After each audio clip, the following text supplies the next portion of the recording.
We examined over 1,000 individuals with colorectal cancer who were seen at the Dana-Farber Cancer Institute for treatment of their colorectal cancer and who ultimately consented to participation in a sample registry.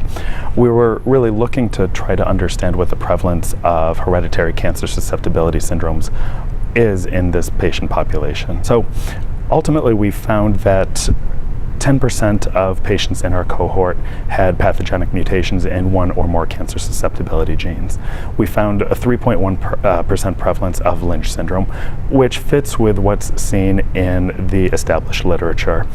Reassuringly, virtually all of these patients who had Lynch syndrome had tumors with high-level microsatellite instability and mismatch repair deficiency, more or less illustrating that our current processes for identifying Lynch syndrome among colorectal cancer patients seems to work. If you do universal tumor testing, which is endorsed by the NCCN right now, you really should pick up the majority of patients with Lynch syndrome.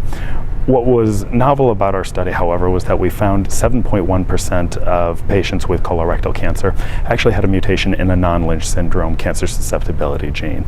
And these are patients who wouldn't be picked up by typical tumor testing because tumor testing really just looks for evidence of Lynch syndrome.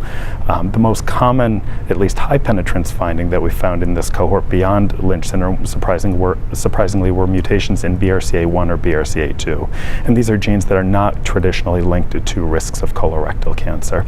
So we need some more information, I think, to help us understand what to do with these types of results and whether or not a germline BRCA mutation found in a colorectal cancer patient has the same significance as a BRCA mutation found in a breast or in an ovarian cancer patient. But I think what it shows to the community oncologists is that tumor testing for Lynch syndrome seems to work well, but we really can't stop there, and we need to think beyond just Lynch syndrome when we're looking at colorectal cancer patients.